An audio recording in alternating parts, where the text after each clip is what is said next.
Bonjour. Bienvenue dans la Toumescar. Merci d'avoir accepté de vous prêter à cet exercice. Nous sommes à Devant-les-Ponts. Nous sommes en face de la caserne des Vallières, qui est en face de nous. L'idée, c'est de faire donc un tour complet de la ville pour avoir un petit peu vos points de vue sur cette ville, sur ses quartiers, sur les habitants, sur les différents éléments qui concernent la vie municipale. Avant de parler du présent et du futur, on va peut-être parler du passé. Le monde a changé depuis l'arrivée de Dominique Gros en 2008, renouvelé en 2014. Il y a eu beaucoup de mouvements. On est en 2020 aujourd'hui. À votre avis, un point de vue rapide sur ce qui a changé, est-ce que ça implique pour un futur maire? La question est vaste. Elle est vaste. Il y a beaucoup de choses qui ont changé. D'abord, une ville, c'est un espace, un territoire qui est de toute façon en pleine transformation régulière, c'est-à-dire qui se réinvente. Et c'est vrai que ce lieu est choisi de façon très juste parce que cette caserne a été aussi un symbole de cette ville militaire qu'on connaît. Parlons de Devant-les-Ponts. Point de vue sur le quartier, projet emblématique ou caractéristique de votre vision, de votre peut-être futur mandat? Oui, d'abord sur l'ensemble des quartiers nord, il y a une situation particulière. D'abord, une situation un peu excentrée et qui est coupée par beaucoup de voies. On a désenclavé avec le Métis qui est venu, mais ça n'a pas retiré dans le cœur des habitants une impression d'être parfois laissé pour compte. Et donc demain, c'est d'abord imaginer comment tous les projets peuvent se faire avec les habitants pour valoriser l'ensemble de nos quartiers et faire que chaque habitant soit fier aussi de son quartier. Être fier de sa ville, c'est bien, mais être fier de son quartier, pouvoir porter l'identité de son quartier, c'est important aussi. Et à Devant-les-Ponts, comme à Metz-Nord, c'est vrai que parfois c'est un peu délicat. On peut avoir l'impression d'être oublié des autorités. Les associations dans le cœur du projet Scudéry, c'est quoi? Vous savez, d'abord j'ai été adjoint en charge de la vie associative et je me suis toujours mobilisé dans le domaine associatif. Donc moi j'en viens, c'est mon parcours d'engagement. Ça a été d'abord des engagements dans le milieu associatif, dans le milieu citoyen, démocratique. Pour moi, il n'y a pas de ville sans le fonctionnement des associations. Tout ce qui est réalisé dans cette ville, c'est grâce en grande partie aux associations. Les politiques qui pensent que c'est leurs décisions qui font qu'on change la vie et on change la ville, n'ont à mon avis rien compris. Il faut qu'on reconnaisse, on a un bénévolat associatif qui est très riche en France et à Metz, qui fait qu'on a beaucoup de choses qui devraient être portées par la ville, financièrement et humainement, et qui finalement s'appuient sur le tissu associatif. Je pense par exemple à l'ensemble de nos centres socioculturels, des centres sociaux, des MJC. Ce fonctionnement-là, et les clubs sportifs également, les associations culturelles, elles font un travail phénoménal et donc elles seront partenaires de l'ensemble de nos politiques. On est passé devant Iflud, on passe devant l'UM. Oui. C'est un vrai sujet, Oui. l'UM, puisque la ville est actionnaire principal, touche à peu près 12,5 millions de dividendes chaque année. Sur les 300 mètres qu'on a devant nous, vous faites quoi des 12,5 millions d'euros? Ils sont actuellement utilisés déjà pour faire de l'autofinancement. Vous les positionnez d'une certaine manière ou ils seront... Non. Alors non, je ne souhaite pas. Je trouve que c'est un peu démagogique parfois de dire cet argent-là, on va le flécher sur telle ou telle action.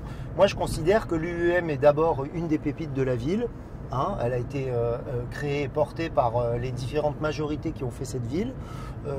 Elle fait partie intégrante d'un budget qui doit s'équilibrer. Donc, à mon sens, il ne sert à rien de venir le flécher. Par contre, tout faire pour développer encore l'UEM, le défi demain, c'est de réussir à passer des 70% d'énergie renouvelable qui sont la réalité actuelle, qui est déjà très bonne par rapport à la moyenne nationale. C'est-à-dire que Metz peut devenir cette ville pionnière de l'écologie urbaine, humaine, environnementale. Et la question de l'énergie, elle est intrinsèquement liée aussi à cela. Et donc, notre objectif de faire qu'en 10 ans, on atteigne les 100% d'énergie renouvelable, c'est pas impossible. Ça va être compliqué, c'est pour ça qu'il faut se donner des objectifs difficiles à atteindre, parce que c'est comme ça qu'on va accélérer et être meilleur en la matière. On arrive à Blida. On est dans un morceau du quartier des Îles ici. Blida, c'est un projet emblématique de la mandature précédente, à la fois sur le binôme ville-métropole. On parlera de la métropole plus tard, mais Blida bénéficie d'un projet d'un peu plus de 11 millions d'euros pour avoir un plateau avec des startups, avoir quelque chose qui s'ouvre et sur aménager l'aménagement. Qu'est-ce que vous faites? Vous amplifiez, vous laissez se faire les choses telles qu'elles ont été prévues, vous réduisez la voilure, vous modifiez les équilibres? Alors, je crois que sur la question des tiers-lieux, il y a un vrai défi en la matière. Blida, TCRM Blida a réussi à développer, à prendre une place toute particulière. C'est en effet devenu un écosystème d'entreprise, une couveuse, une pépinière. Elle avait à la base la volonté de devenir un espace d'ébullition et de création culturelle, artistique. Donc la ville a une compétence en matière de développement culturel et artistique, alors que sur la question du développement économique, c'est plutôt la métropole qui doit porter. Donc la question des équilibres budgétaires sera posée sur quelle est la place de la ville et quelle est la place de la métropole, parce que c'est ça qu'il faut qu'on se dise, c'est comment on favorise le développement culturel sur les budgets municipaux et le développement économique sur le budget de la métropole. On est entré dans Borny, quartier qui a beaucoup changé, quartier politique de la ville, comme on dit. Un point de vue déjà sur l'urbanisme politique, c'est-à-dire ce qui a changé ici, est-ce que ça a produit les effets souhaités et qu'est-ce que vous feriez, vous, en plus, ou est-ce que vous allez essayer, parce qu'il y a encore des projets qui courent là-dessous, pour ce quartier. Quel est le point de vue? On va continuer évidemment le renouvellement urbain, la rénovation urbaine, parce qu'elle s'impose. Là, on passe juste à côté de l'école des Mirabelles, qui est justement un endroit qui est en train de se réinventer, où les usages aussi autour, c'est-à-dire les cheminements, etc., tout se remet en place, tout se re-questionne. Donc il faut continuer à rénover l'ensemble de nos quartiers populaires. Maintenant, c'est vrai qu'on hérite aussi d'une situation avec des erreurs qui ont été faites dans les années 70. On n'a en général pas forcément le recul nécessaire pour réussir à se rendre compte. Moi, je veux que les gens s'approprient aussi leur ville, que les habitants soient les partenaires de ce renouvellement urbain. Demain, il faut qu'on réussisse à réinventer. Par exemple, on avait ouvert une grande concertation sur ce sujet-là. C'est la place Fossel, qui est la place du marché. Cette place du marché, elle a de grandes possibilités, de grandes perspectives, et en même temps elle a de grandes difficultés, tant sur sa façon d'être aménagée que sur d'autres questions de sécurité par exemple. Et donc voilà, il faut qu'on soit main dans la main pour continuer. On continuera la rénovation urbaine, mais on ne va pas porter de nouveaux grands projets de construction. Voilà. Alors, ce qui a été construit... Il faut arrêter l'étalement urbain aussi, je le dis, parce qu'on arrive en bordure de la ville. On va en parler. On va surtout passer devant la boîte à musique, la BAM, à la fois projet emblématique, que vous avez soutenu fortement, et en même temps projet décrié, pas du mauvais côté, enfin pas en disant que c'est nul ou que ça a été détruit comme certains l'avaient auguré à l'époque, mais parce qu'il y a finalement, d'après certains en tout cas, peu de lien entre la BAM et les habitants de ce quartier. L'idée, c'était d'apporter de la culture dans les quartiers, de poser ça ici pour ne pas la rendre élitiste à distance et au centre-ville. Mais finalement, est-ce que ça a vraiment produit les effets? Le défi est encore devant nous. C'est-à-dire que... Alors, j'aurais pas formulé ça de la même façon. C'est-à-dire que j'aurais pas dit... Vous pouvez reformuler. J'aurais pas dit qu'on apporte la culture dans le quartier, parce que je pense d'abord le quartier est riche de sa culture, de son identité, de ses identités, avec près de 80 nationalités. Je parlais d'un établissement culturel, bien sûr. On est bien d'accord. Bien sûr, c'est pour ça que je reformule. S'il n'y a pas de richesse de culture, 80 nationalités différentes dans ce quartier, donc c'est exceptionnel. Les gens, pour la plupart, les gens vivent bien ensemble. C'est aussi ça la réalité. Maintenant, le fait d'avoir un équipement structurant qui est culturel, c'est évidemment un outil pour dynamiser le quartier, pour permettre aussi de désenclaver, comme je l'évoquais tout à l'heure. Là, c'est désenclaver en faisant venir des gens dans le quartier, parce que les gens maintenant vont à Borny. Les gens vont à la salle de musique actuelle et vont à Borny. Et ça devient une destination culturelle. Donc sur ce côté-là, c'est plutôt réussi. Maintenant, sur l'appropriation des habitants de cet équipement culturel, là c'est vrai c'est un peu difficile. La réalité, c'est que j'étais encore la semaine dernière au comité syndical de la Cité musicale, qui gère entre autres la boîte à musique, et l'Orchestre national de Metz et l'Arsenal et les Trinitaires. Eh bien, on voit que seulement 5 à 7% de la population, du public, correspond à des habitants du quartier. Donc peu... oui, ça pose question. Oui, il faut continuer à leur permettre de s'approprier. Ça revient sur le principe que j'évoquais tout à l'heure, de construire des projets main dans la main. Et il faut qu'on puisse, qu'on permette en fait aux habitants de porter des activités spécifiques au sein même de ces équipements pour leur permettre l'appropriation. J'ai encore vu la semaine dernière une rencontre autour des cultures urbaines. Eh bien, ils étaient à leur place. On va entrer dans la Grange aux Bois. La Grange aux Bois. C'est pas un quartier que vous habitez. Vous habitez dans quel quartier d'ailleurs? J'habite au Sablon. Vous habitez au Sablon. On va y passer, donc on aura l'occasion d'en discuter. Ici à la Grange aux Bois, ça me permet déjà de vous demander un petit peu un avis sur ce quartier assez rapidement.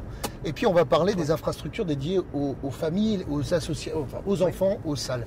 Mais parlons déjà de ce quartier. Un projet pour ce quartier en particulier ou pas? Alors là, il va falloir qu'on travaille sur plusieurs aspects. Parce que, vous savez, moi, je considère que d'abord, on a présenté un projet pour l'ensemble de la ville. Et c'est vrai que dire pour chaque quartier, voilà, j'apporte, comme si on venait… une liste de courses. Oui, comme si on venait comme le Père Noël pour dire, alors vous, je vais vous proposer, je vais vous offrir ça, je vais vous offrir ça. Moi, je crois qu'on doit d'abord offrir le même niveau de service à tous les habitants. Et donc que la Grange aux Bois doit, en effet, bénéficier aussi de cette équité vis-à-vis des services. On est à nouveau dans un quartier qui a… non pas la mixité qu'on appelle de nos voeux, mais aussi différents quartiers. Alors on voit sur la gauche, c'est plutôt pavillonnaire, hein, c'est proche du bois, bois de la Maccabée. Tout à fait. De l'autre côté, on a de l'habitat social. Et puis, de l'autre côté encore, sur la rue de Mercy, on va avoir des petits pavillons qui ne sont pas les mêmes qu'on a ici. Et donc, on a différents niveaux de vie, niveaux de… On cohabite, mais on n'est pas en mixité, finalement. Et la question, c'est ça, c'est une cohabitation. Et parfois, une cohabitation forcée. C'est-à-dire qu'on ressent ici, il y a aussi un développement d'un sentiment d'insécurité, pour deux raisons principales. Là, on arrive près de l'horloge du quartier et de cet endroit-là, il y a des problématiques réelles, c'est-à-dire d'incivilité humaine. Nous sommes passés à côté, on s'est arrêté quelques minutes, on va laisser sortir les gens. Près de la prison. Vous vouliez me déposer en prison? Pas du tout, je l'ai. Mais rassurez-vous, je n'ai aucune casserole. Je voulais, on va en parler plus tard. On va en parler plus tard. Ah, super. Voilà, si ça vous fait plaisir. On va parler de sécurité. Oui. Certains dans l'opposition, dans votre opposition, puisque vous êtes conseiller municipal quand même de la majorité encore depuis plusieurs années, oui. Décrivent la ville comme, pour certains, un coupe-gorge, pour d'autres, quelque chose qui est absolument abominable, avec des problématiques de sécurité qui s'amplifient, qui devient grave, qui sont interpellés. Oui.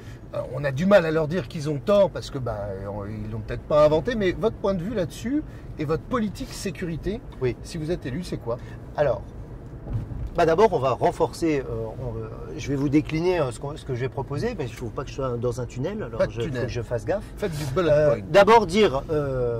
ceux qui disent que c'est un coupe-gorge, j'attends qu'on me montre qui c'est qui s'est fait couper la gorge, parce que je crois qu'on n'est pas non plus dans un territoire d'une violence inouïe. Il y a des incivilités, ça c'est clair, et elles sont grandissantes et elles sont inacceptables.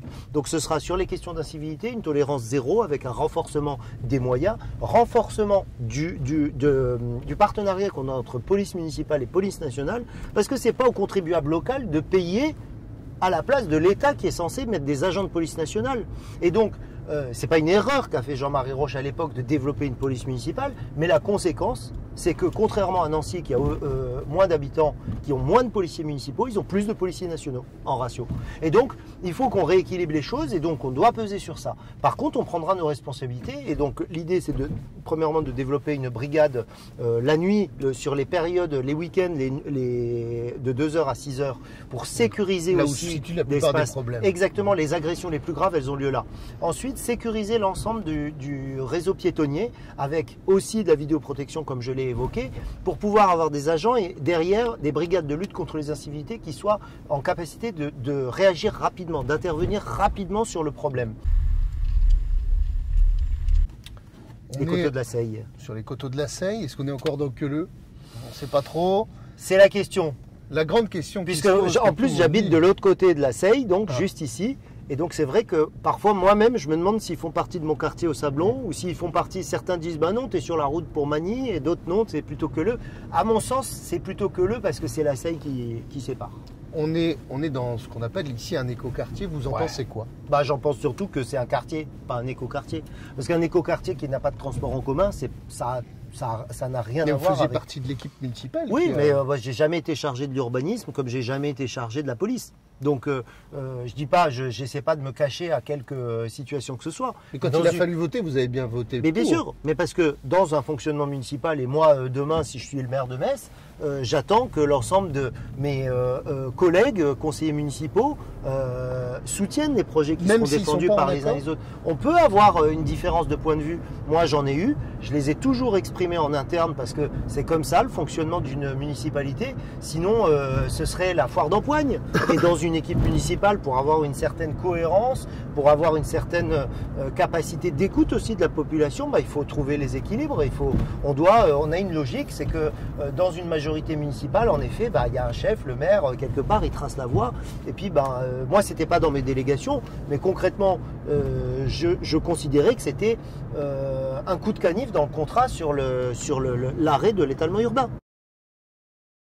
La mesure ou les mesures qui font que la ville prend la main sur l'écologie, c'est lesquelles quand on s'appelle Thomas Scudéry, qu'on veut devenir maire? Ah bah, il y en a plusieurs, ça va être compliqué. Je vais éviter le tunnel écologique. Pas de tunnel écologique. J'évite le tunnel écologique. C'est d'abord s'appuyer sur des renaturations, comme là on l'a fait sur la Seille. Il va falloir renaturer l'ensemble de nos espaces naturels parce que ces cours d'eau là, ils ont été déroutés, détournés, transformés par la main de l'homme. Et c'est toujours ça qui pose des conséquences aussi d'inondations par exemple, etc. Donc on a renaturé ici. La renaturation pour nous elle est essentielle. Il faut sanctuariser des espaces naturels qui permettent aussi à la biodiversité d'avoir son espace de vie. C'est ça l'équilibre aussi qu'il faut trouver. Et puis on va végétaliser massivement la ville en plantant des arbres. 12 000 arbres, c'est un objectif sur un mandat. Ça fait 2 000 arbres par an. C'est énorme, c'est 10 fois plus que ce qu'on fait actuellement. Donc on va relever ce challenge-là. Mais on va aussi verdir l'ensemble des cours d'école. On va casser du béton. On va retrouver la nature. On va faire revenir des potagers dans nos écoles. L'école va devenir un lieu de formation à la question de l'écologie et de la protection de l'environnement. On passe devant le tribunal. Vous avez plusieurs mandats. Jamais de condamnation? Jamais. Au grand jamais. Jamais, et j'espère bien ne jamais en avoir. Et je considère, d'ailleurs c'est le contrat que je passe avec les Messins, c'est avant de parler de la base programmatique, j'ai pris plusieurs engagements, 7 précisément, et en précisant qu'on était par exemple contre le cumul des mandats, qu'on rendrait public les dépenses engagées par les élus, parce qu'on ne voit pas tout aujourd'hui dans un budget. Et leur patrimoine? Ben, leur patrimoine c'est la loi. C'est la loi. Elle la pose. Le maire, il la rend publique et les adjoints, de toute façon, ils sont obligés de la déposer et elles sont visibles en préfecture. Donc c'est la loi, et c'est la loi d'ailleurs de transparence de la vie publique qui a été portée par la gauche. Donc c'est plutôt bien. Et sur les mises en examen, etc., moi je considère qu'un élu qui est mis en examen, il doit être suspendu de ses fonctions et de ses indemnités. Je parle bien d'un adjoint, parce que la loi ne nous permet pas de sortir un conseiller municipal d'un conseil municipal, ce serait illégal. Mais par contre, il faut que les élus dont la probité est en question, il faut qu'ils puissent se défendre, être blanchis le cas échéant s'ils sont innocents, et être réintégrés dans leurs fonctions. Et s'ils sont coupables, ils seront sortis. Très bien. Alors, a priori, des informations que j'ai sur ma liste, j'ai que des gens qui sont blancs comme neige. A priori. C'est pas toujours facile, on a vu avec le début de la présidence Macron. Entrée sur l'île du Saulcy, l'université. Oui. Oui, non, l'université de Metz doit-elle prendre ses distances avec Nancy pour être autonome? Alors, je peux dire ni oui ni non, puisque je pense qu'il y a encore une chance, une alternative entre les deux. J'ai rencontré les universitaires, j'ai discuté avec beaucoup de gens qui ont des points de vue très différents d'ailleurs. Et nous, notre capacité qu'on doit avoir, c'est de faire la synthèse entre tous ces aspects-là. Je pense qu'on a encore un cheminement commun avec Nancy qui peut exister, mais il faut réussir à avoir quand même une indépendance de fonctionnement. On ne doit pas casser la fusion à mon sens à ce stade-là, mais on doit absolument reprendre la main dans la gouvernance de l'université. Concrètement, l'université de Metz s'est fait bananer. On s'est fait bananer. Maintenant, le pouvoir, quoi qu'il arrive, est à Nancy, la présidence, les vice-présidences, etc. Donc il faut rééquilibrer les choses. Si en effet nous n'arrivions pas à rééquilibrer les choses, l'université de Metz devrait reprendre son indépendance à ce moment-là. Mais on ne peut pas tolérer que l'université de Metz, qui accueille plus de 15 000 étudiants, et puis si on compte nos grandes écoles, c'est quand même encore plus important, on ne peut pas ne pas peser, quoi. C'est pas possible. C'est pas possible. J'ai quelques secondes pour vous dire. J'ai 8 secondes pour vous dire. Oui, je connais. C'est référence années 80. Désolé. Elle a bien marché. Je ne dirai pas le nom de cette barre de céréales très connue. Nous ne le dirons pas. On est à quelques mètres de la fin de notre périple, mais je voudrais qu'on parle commerce. Un grand sujet, tout le monde dit c'est une catastrophe. Certains disent s'il y a qu'à Metz que ça se passe comme ça, quasiment. On a entendu tout et n'importe quoi. Vous avez un point de vue là-dessus, c'est vraiment la cata? J'ai un point de vue et j'ai des propositions. J'ai un point de vue. Très rapide le point de vue. C'est pas tant la cata que ça par rapport à beaucoup de territoires qui sont en grande difficulté, les villes moyennes, mais aussi des grandes villes qui n'ont pas la dynamique commerciale de la ville de Metz. La ville de Metz se maintient et reste le pôle commercial le plus important ici dans notre région. Après, c'est les zones du Linklin, là autour de Thionville, là, ces aires au bord de l'autoroute qui sont pour moi pas très agréables. Et où je n'y vais pas d'ailleurs, je ne vais jamais. Maintenant, on a un défi sans commune mesure aussi, mais c'est en effet pérenniser le commerce de proximité et réussir à le... Parlons des propositions. Parce qu'on est passé, même si on est en dessous des taux de vacances commerciales des autres villes, on est passé quand même de 7 à 12% et ça questionne. C'est-à-dire qu'on est dans le taux que les villes subissaient, les autres villes subissaient quand elles sont aujourd'hui à 20. Donc il faut arrêter cette désaffection, quoi. Donc il faut diversifier l'offre, faciliter l'accès à des baux commerciaux qui soient à des niveaux... Vous faites comment? Alors, ce sera le droit de préemption. Droit de préemption sur les bâtiments symboliques, lorsqu'ils sont libres depuis plus d'1 an, de sorte que les gestionnaires de ces équipements-là, de ces bâtiments-là, prennent en compte que nous ne voulons pas de verrues et de lieux complètement désaffectés, vides. Ensuite, c'est aussi travailler sur la visibilité. Demain, si nous sommes élus à la mairie de Metz, au service, à la direction de la communication, on va créer un service audiovisuel pour aller mettre en valeur, mettre en avant. Je l'avais fait il y a un peu plus d'1 an. J'avais fait des séries de vidéos, ça a été un succès phénoménal, avec des centaines de milliers de vues au total. Eh bien, demain, on peut le faire à échelle municipale et à avoir une vraie mise en valeur de l'ensemble des initiatives de nos commerçants, de nos identités commerciales, de nos événements. Et enfin, on va aussi utiliser l'événementiel culturel, mais attention, Constellation par exemple, ce sera 50% d'artistes locaux. Parce que c'est bien l'événementiel culturel, mais il faut à nouveau que nos artistes en vivent. Et on va multiplier les événements tout au long de l'année. C'est par exemple le retour d'un carnaval à Metz. Ce sera aussi la fête des vendanges, la fête de la bière locale, des bières locales parce qu'il y en a plein, la fête du terroir, le marché de Pâques. Il faut qu'on dynamise et qu'on ait plus d'événementiels qui attirent encore plus de monde. Et bien sûr, on travaillera, comme je l'avais déjà dit, je le place en dernier, sur la question des tarifs de stationnement. Et ce sera tant les tarifs, l'attractivité des tarifs, que les dispositifs que nous pourrons construire avec les commerçants et avec les gestionnaires de parking actuels. Parce que c'est pas juste l'argent, c'est pas juste que ce soit de l'argent public qui vienne faciliter le développement commercial, qui sert évidemment tout le monde. Donc ce sera un partenariat tripartite. J'en ai déjà parlé avec la Fédération des commerçants et ils sont plutôt en accord sur ce projet-là. Nous relèverons ce défi-là avec les commerçants et avec les gestionnaires de parking. Nous sommes arrivés sur la place d'Armes. À nous, la cathédrale qui fête ses 800 ans, petite jeunesse.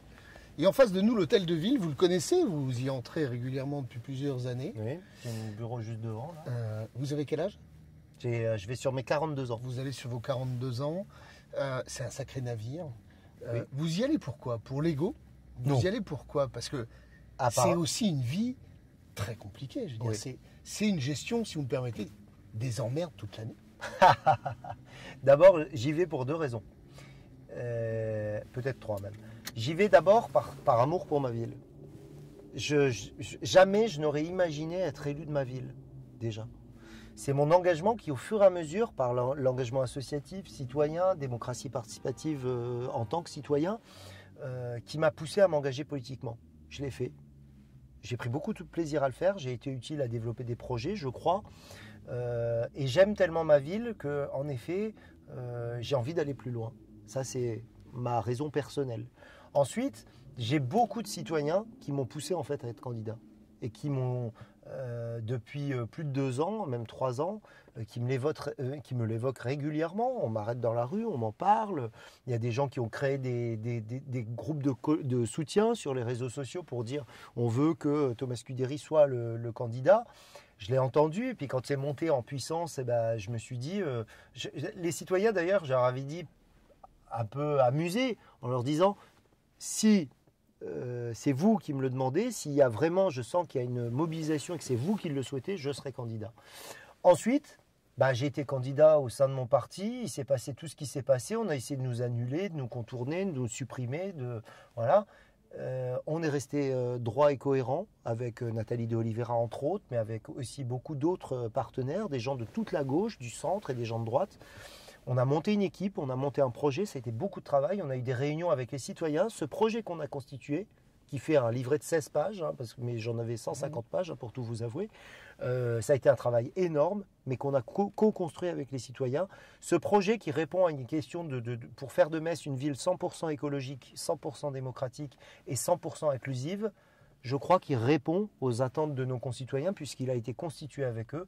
Et donc demain, j'ai envie de pouvoir le porter pour aller encore plus loin, porter ma ville encore plus loin parce qu'elle le mérite. Et elle mérite pas ma personne, ce n'est pas un aspect justement d'ego, mais elle mérite le projet qui, à mon avis, répond aux urgences écologiques, démocratiques et sociales. Merci beaucoup, merci à vous. Thomas Scuderi. On va vous laisser sortir.